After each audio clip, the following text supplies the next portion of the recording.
श्री परमात्मने नमः। श्रीमद् भगवद गीता के 8वें अध्याय के कुछ महत्वपूर्ण श्लोकों के साथ मैं उपस्थित हूँ। संस्कृत स्वाध्याय यूट्यूब चैनल में आप सबका हार्दिक स्वागत है। इस चैनल में हम लोग परीक्षा की दृष्टि से और दैनिक जीवन में अपने स्वयं को पवित्र करने के उद्देश्य से तथा पवित्र ज्ञान को ग्रहण करने के उद्देश्य से प्रतिदिन भगवद गीता से कुछ महत्वपूर्ण श्लोकों को लाते हैं। तो इसी क्रम में आज 8वां अध्याय है और उसके जो महत्वपूर्ण श्लोक हैं तो प्रारंभ करती हूँ। प्रथम श्लोक है, अर्जुन ने ये कहा है कि अर्जुन उवाच किम तद ब्रह्म किम अध्यात्मं किम कर्म पुरुषोत्तम अधिव्रतम अधिभूतम च किम प्रोक्तम अधिदैवम किम उच्यते। क्या कहते हैं अर्जुन कि हे पुरुषोत्तम, पुरुषोत्तम संबोधन के लिए प्रयुक्त किया है। हे पुरुषोत्तम, तद किम ब्रह्म, तद ब्रह्म किम, ब्रह्म क्या है, वह ब्रह्म क्या है। किम अध्यात्मम, और अध्यात्म क्या है। किम कर्म, और कर्म क्या है। हे पुरुषोत्तम, कर्म क्या है, अध्यात्म क्या है, ब्रह्म क्या है। अधिभूतम किम च प्रोक्तम अधिदेवम किम उच्यते, क्या अधिभूत क्या है, अधिभूत किसे कहते हैं और अधिदेव किसे कहते हैं। तो ये अक्षर ब्रह्म योग नामक भगवद गीता का 8वां अध्याय है। तो इसमें ब्रह्म किसे कहा गया है वो बताते हैं आगे। फिर और पूछते हैं अर्जुन दूसरे श्लोक में, अधियज्ञः कथम कोत्र देहेऽस्मिन् मधुसूदन प्रयाण काले कथम गेयोऽसि नियतात्मभिः। क्या कहते हैं कि अधियज्ञः कथम, हे अर्जुन, हे पुरुषोत्तम, हे भगवान, हे मधुसूदन, मधुसूदन यहाँ पर संबोधन के लिए प्रयुक्त किया है। हे मधुसूदन, मधु नामक जो राक्षस था उसको मारने के कारण भगवान को मधुसूदन कहा गया है। हे मधुसूदन, अधियज्ञ कथम, अधियज्ञ क्या है, और कोत्र देहेऽस्मिन्, और वह इस शरीर में कैसे है, और प्रयाण काले कथम गेयोऽसि नियतात्मभिः, और नियतात्म भी यानी कि युक्त, जो नियत जिनका चित्त है, नियत आत्मा जिनकी है, युक्त चित्त वाले जो पुरुष हैं, प्रयाण काले अंत समय में, कथम गेयो असी, आप कैसे जाने जाते हो, यानी कि अंत काल में जो नियत आत्मा है, जो युक्त चित्त वाले पुरुष हैं, उनके द्वारा कैसे आप जाने जाते हो। आगे भगवान कहते हैं, ये भगवान के कथन है। 2 श्लोक में अर्जुन ने पूछा, 2 श्लोक में भगवान बताएंगे। अक्षरम ब्रह्म परमं स्वभावो अध्यात्म उच्यते भूत भावोद्भवत् करो विसर्गः कर्म संजितः। क्या कह रहे हैं, अक्षरम ब्रह्म परमं स्वभावो अध्यात्मम उच्यते। अक्षरम परमं ब्रह्म, अक्षर जो है परम अक्षर ब्रह्म है। परम अक्षर यानी कि ओंकार को बोला जाता है। तो परम अक्षर ब्रह्म है। स्वभावो अध्यात्म उच्यते, और स्वभाव अपना भाव यानी कि अपना स्वरूप, जीवात्मा जो है उसे जब अपना ज्ञान हो जाता है, अध्यात्म हम कहते हैं। अध्यात्म, अध्यात्म शब्द अधि आत्म 2 शब्दों से मिलकर के बना है।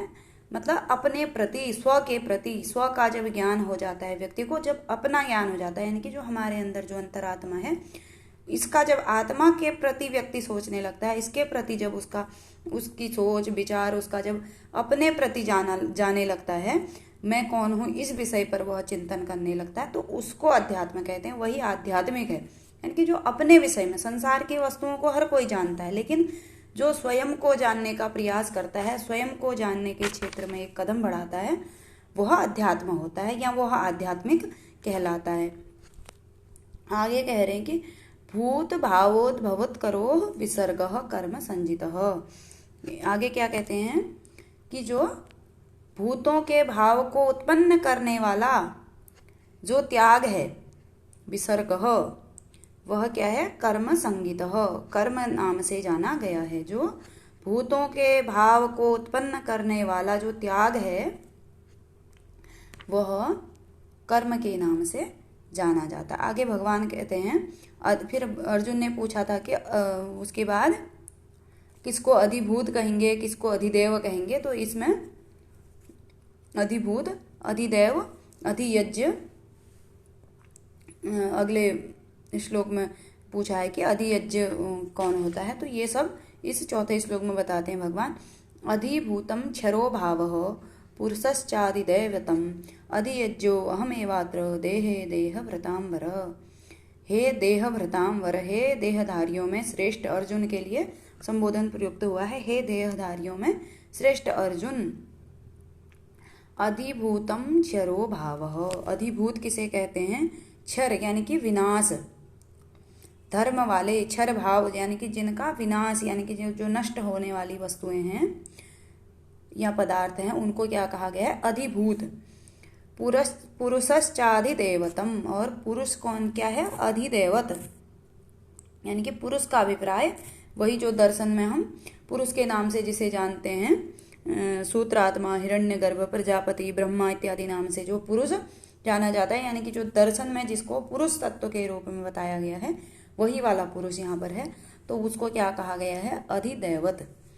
अधियज्ञो अहम एवात्र देहे देवता, देहे अहम अत्र देहे अधियज्ञ, अहम एव अत्र देहे अधियज्ञ, मैं इस देह में, यानी कि जो मैं कृष्ण का रूप, वासुदेव का रूप जो मैंने धारण किया है, इस देह में मैं अधियज्ञ हूँ। यानी कि भगवान ने अपने कृष्ण रूप को या वासुदेव रूप को क्या कहा है? अधियज्ञ कहा है।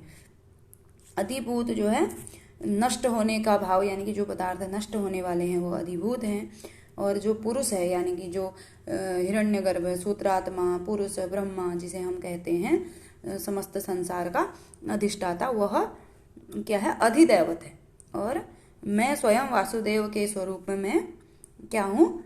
अधियज्ञ हूँ। तो इस प्रकार से भगवान ने अर्जुन के जो शंकाएं थी कि ब्रह्म कौन है, तो अक्षर ब्रह्म है, और अपना भाव, अपने प्रति जब जिज्ञासा होती है, अपने विषय में जब व्यक्ति जानने लगता है, अपनी आत्मा के विषय में, तो वह अध्यात्म है। और जो समस्त भूतों को उत्पन्न करने वाला जो त्याग है वह कर्म नाम से जाना गया है। तो इस प्रकार से, और इस श्लोक में दो महत्वपूर्ण बिंदु और हैं, सॉरी, इस अध्याय में, 8वें अध्याय में दो महत्वपूर्ण जो परीक्षाओं में भी कभी पूछे जा सकते हैं। तो एक तो ओम इत्येकाक्षरम ब्रह्मा कहा गया है, तो कहाँ पर ये कहा गया है, ऐसा पूछा जा सकता है। तो ओम को एकाक्षर ब्रह्म कहा गया है। जो ओंकार का उच्चारण हम लोग करते हैं उसके लिए कहा है ओम इत्येकाक्षरम ब्रह्म। ओम इति एकाक्षर ब्रह्म है, एक अक्षर रूप ब्रह्म स्वरूप है ओम। और उसके बाद एक और भगवान ने अर्जुन के लिए कहा है, जो परीक्षाओं में कभी पूछा जा सकता है, योग युक्तो भवार्जुन, हे अर्जुन योग युक्त हो जाओ। तो इस प्रकार से ये 8वें अध्याय का सार के रूप में हम कह सकते हैं। इसमें 28 श्लोक हैं, उनमें से जो परीक्षा की दृष्टि से भी और हमारे जीवन के लिए भी महत्वपूर्ण थे, उनके विषय में मैंने आज चर्चा की। आगे भी ऐसे ही वीडियो लाते रहेंगे। बहुत बहुत धन्यवाद।